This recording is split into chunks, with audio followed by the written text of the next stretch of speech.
If you or someone you know is struggling with alcoholism or addiction, do not hesitate to reach out for help.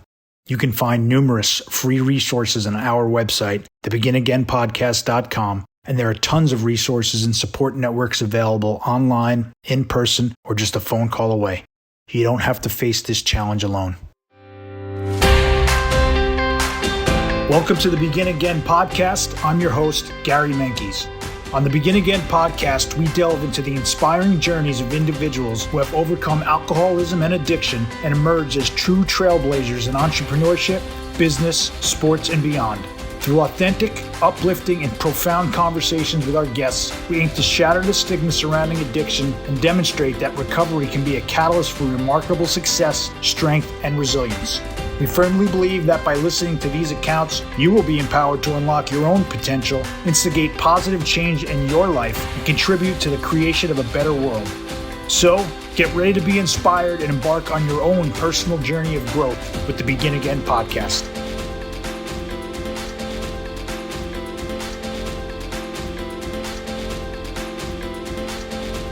Episode 1, Derrick emphasizes the need to separate oneself from tempting situations. If you really can't handle it and you feel like your friends have changed and maybe that relationship wasn't what you thought it was, you might have to rethink your friend group. Episode 2, Luke explores the power of accountability on sobriety.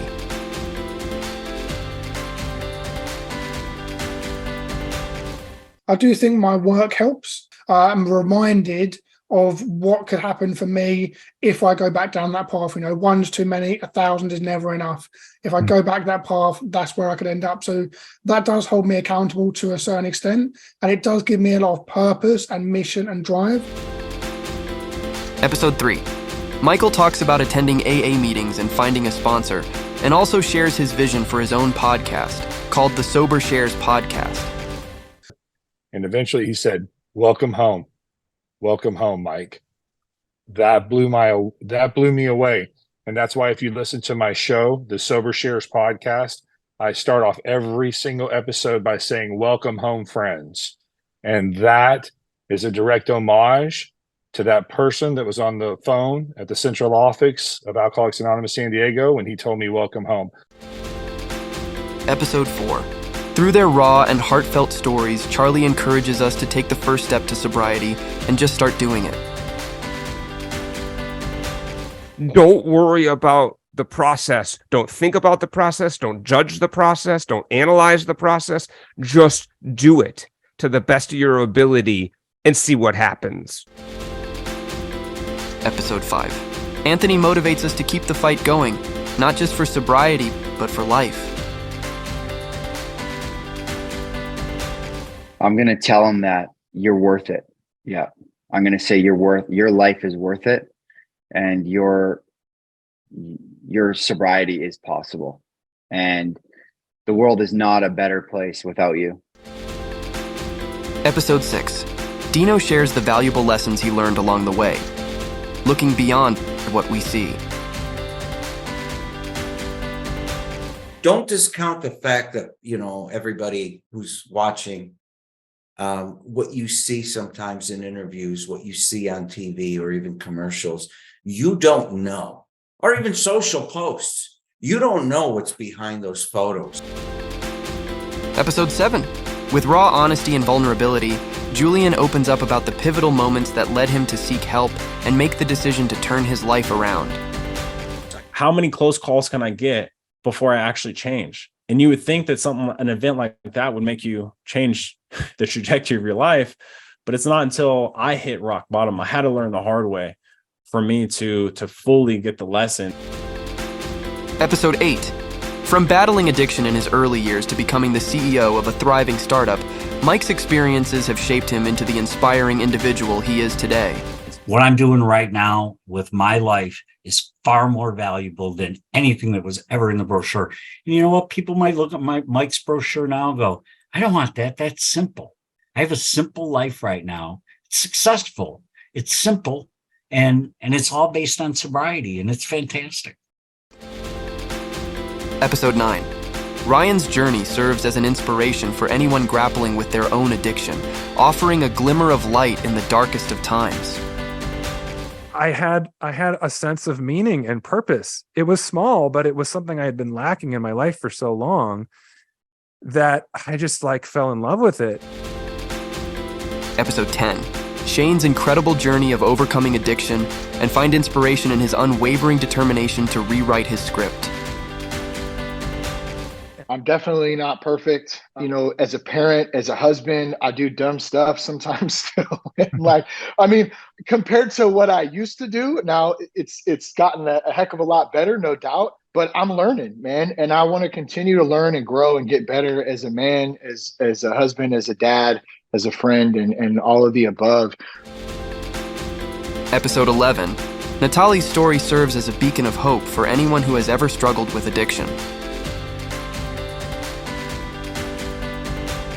I've created a safe space, a community of people on TikTok that can talk about this stuff and feel comfortable talking and be supported. So it's been pretty crazy, but I'm grateful for it. Episode 12. The gripping and inspiring journey of Michael Molthen as he shares his personal battle with addiction. That they feel that connection and feel safe, and they're not an outcast. But that's not who I am today. That's not who I am today. I'm in recovery. I'm a recovered drug addict, alcoholic, and as a result of a 12-step program, support group meetings, and an incredible sponsor, I get to live this life of being happy, joyous, and free today. Episode 13. Aaron's story serves as a powerful reminder of the destructive power of addiction. Addiction is a progressive disease. Every time we go back out, it's going to get worse. Episode 14. As he shares his pivotal moments of self-discovery, Jonathan reminds us that we are all equal. There's absolutely no such thing as a nobody. To put yourself above somebody for any reason, I don't care about your muscles. I don't care about your car. I don't care about your job. I don't care about your bank account. I don't care about that kind of stuff. I don't care. We're all just humans, and we all deserve each other's respect. Episode 15. Jason fearlessly opens up about his personal battle, offering a raw and honest account of his experiences. There's been moments in my 26 years of sobriety where a bullet in my mouth sounded good. I didn't want to drink, but I wanted to end it, or I wanted to hurt other people, or I wanted to do these things. Sometimes that dark, whether it was eating a bunch of bad food, whether it was cussing somebody out, those moments kept me sober long enough to where I was willing to call my sponsor, take it through the work, and overcome through my spiritual practice, whatever I was going through. Episode 16. Jay sheds light on the importance of mental health and seeking help.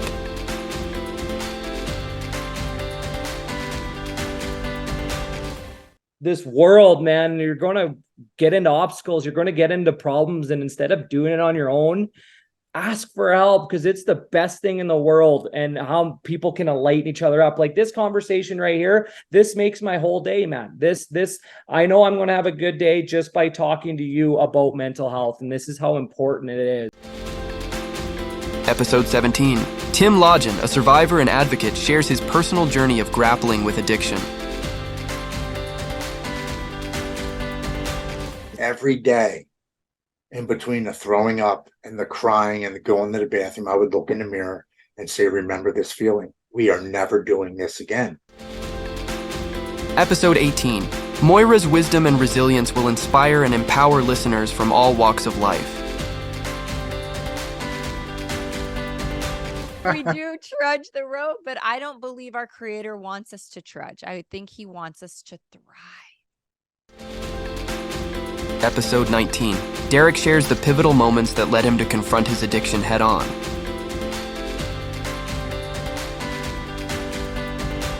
What you realize in recovery is you're just like, I have destroyed everything I've worked for, every hard thing I worked for in life. I've ruined every relationship, every person that that I care for, all just for this.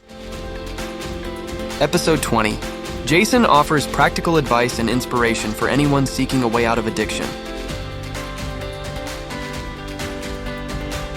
If we don't get these things out there, I think, and just give it how it was, then, we might miss that chance for somebody else to go, wow, look what you're 30 days sober, you're 3 years, you're 17, 19 years, all these things. Then I think it eliminates the opportunity for them to see, no matter where they were or their rock bottom as they see it, that you keep going up, man. You might plateau out. There might be little dips, but man, you keep going up, and it's great. Episode 21. Rob Kelly, a renowned expert in addiction recovery, shares his personal journey of battling addiction and how he managed to overcome it against all odds. There's two things I realized on the streets. First of all, visions that I knew if I got off the streets, I knew that I would help people. But the second one is, you got a picture under a tree, all vomit, no shoes on. Someone stole my shoes, almost shivering to death because it's so cold. But I always knew that I would amount to something. Isn't that crazy? I mean, the chances of me amounting to something from where I come from, first of all, and secondly, being homeless is humanly impossible. I had to have God's help. You can't do it. It's humanly impossible. Episode 22. Tammy Lynn shares the importance of surrendering and being willing to do whatever it takes to stay sober. So like I said, 2020 was horrible for everybody, but through all three of those tragic, those are tragedies in my life. Yes, they are. I never had to drink or drug again. I didn't have to because, for one thing, I have God, and whatever your higher power is, okay, but I'm 100% going to tell you that if you start believing in God and surrender to him, your life will change dramatically. And having that and having the tools and the people in my life to talk to and know that I can get through these things. And what good am I going to do to anybody if I start drinking again? Episode 23. Kim expresses her eye-opening views on what brings people to addiction.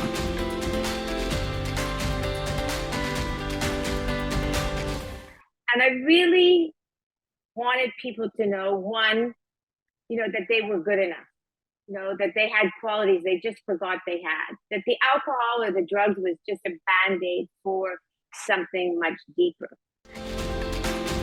Episode 24. Karen sheds light on the difference of not drinking and choosing not to drink, and her continuous growth through sobriety. Not only because I don't drink, but because I choose to work a program. And I think that's the key between people who just don't drink and people who are in sobriety, like actively choosing to be sober. It's not just that I'm not drinking or using drugs. It's that I am working a program that is a spiritual program in nature, and it's the 12 steps, and I still have a sponsor, and I have to keep working this program. And that means that I'm constantly growing, evolving, and changing as a person. Episode 25. Curtis shares the challenges of transitioning back to real life after rehab.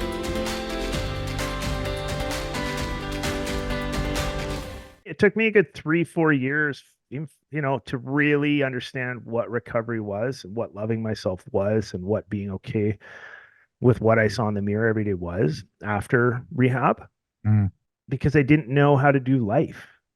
Yep. I didn't know how to do life as the new me. I knew how to do life as the old me. And a lot of bad habits came right back because of the walls I lived in. I wasn't in my bubble wrapped rehab anymore. Episode 26. Michael dives deep into the negative impact of holding on to resentment and the importance of letting go in order to experience personal freedom and emotional well-being.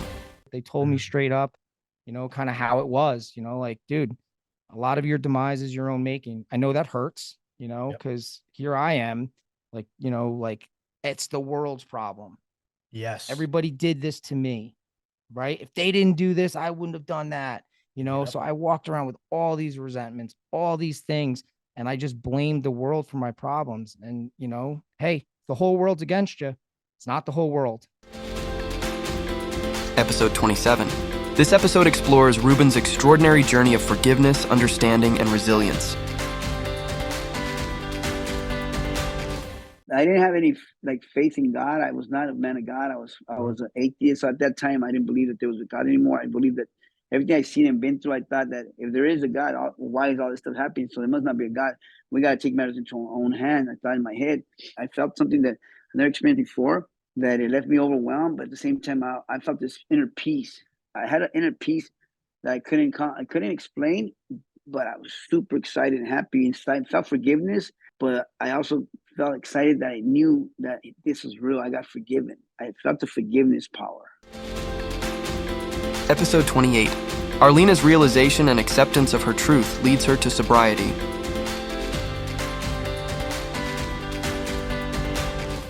It took me 2 years of trying to moderate my drinking before I was able to completely surrender to the realization, the reality that I was not one of those people that could moderate.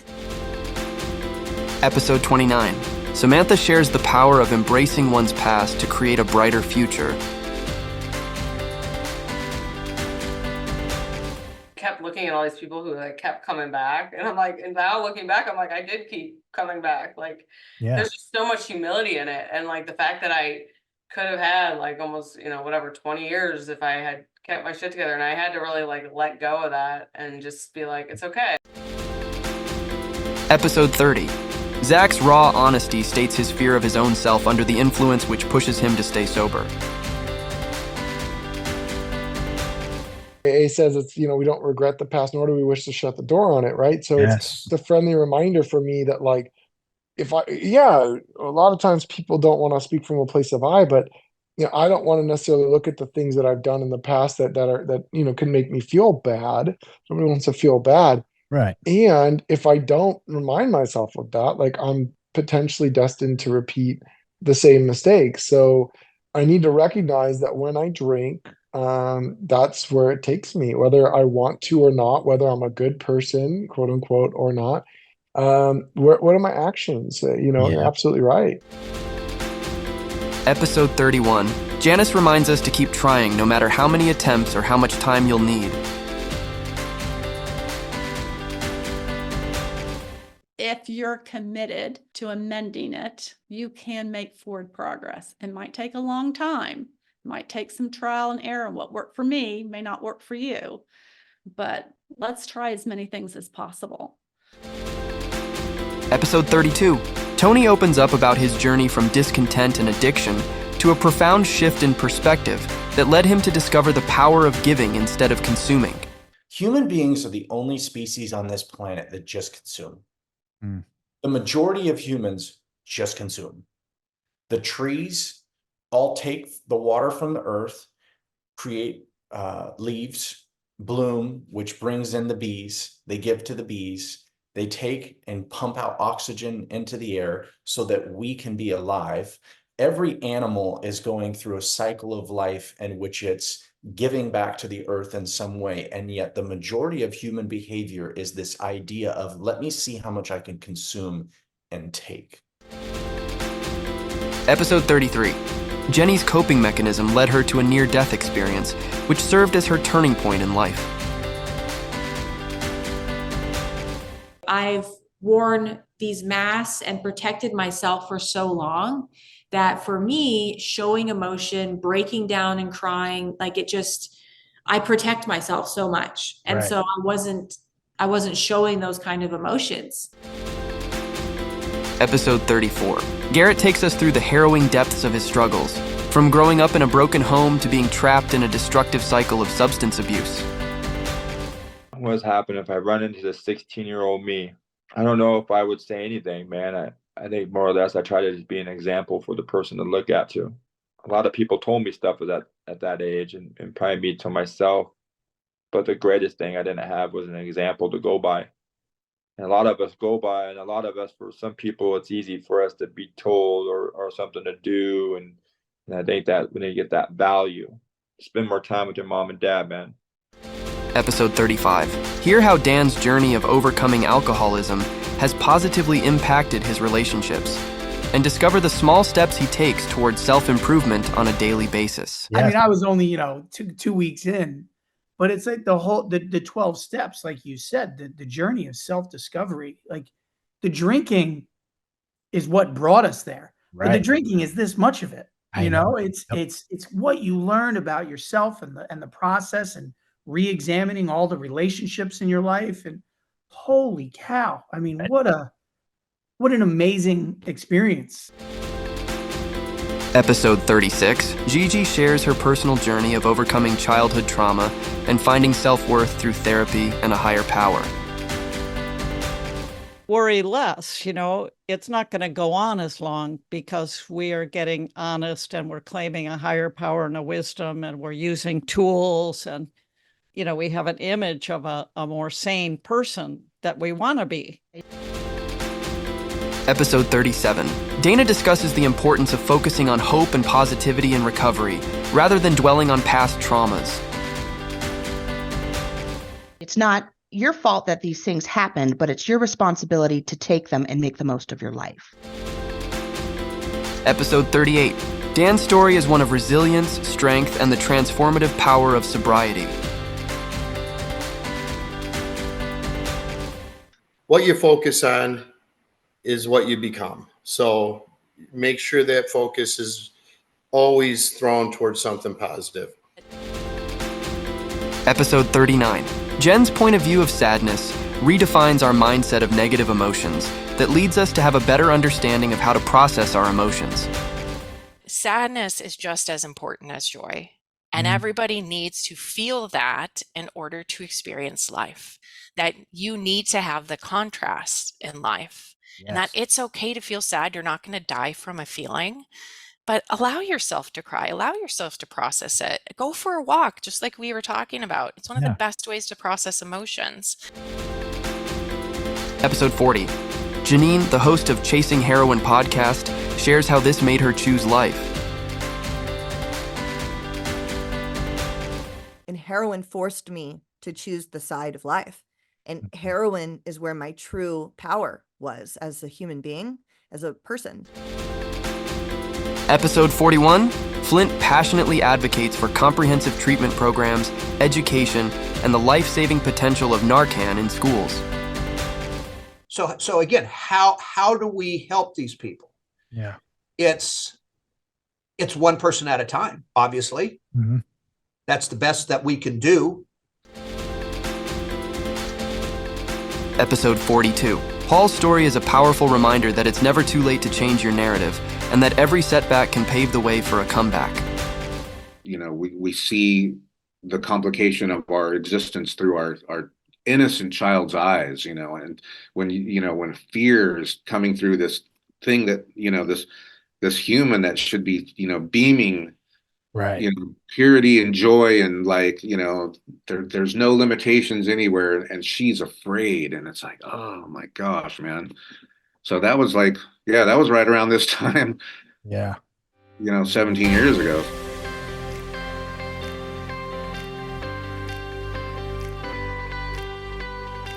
Thank you for tuning in to another powerful episode of the Begin Again podcast.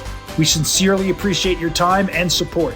We hope that today's conversation has ignited a spark within you, affirming that recovery is not only attainable, but can also be a wellspring of strength and resilience. Our ultimate goal is to make a difference in someone's life every single day. By sharing these stories of redemption, we strive to empower you and inspire you to unlock your fullest potential, facilitate positive transformations, and contribute to creating a better future for yourself, for your loved ones, and the world at large. If you know someone who could benefit from listening to our show, please share it with them. And if you resonate with our mission and feel compelled to do so, we would greatly appreciate your support through a 5-star review, following us on Instagram, and subscribing to our YouTube channel, The Begin Again Podcast. The more positive reviews we receive and the wider our message spreads, the greater our collective ability to help others realize that change is possible in their own lives. Thank you once again for being a part of our community. May you be blessed on your own journey of personal growth and transformation.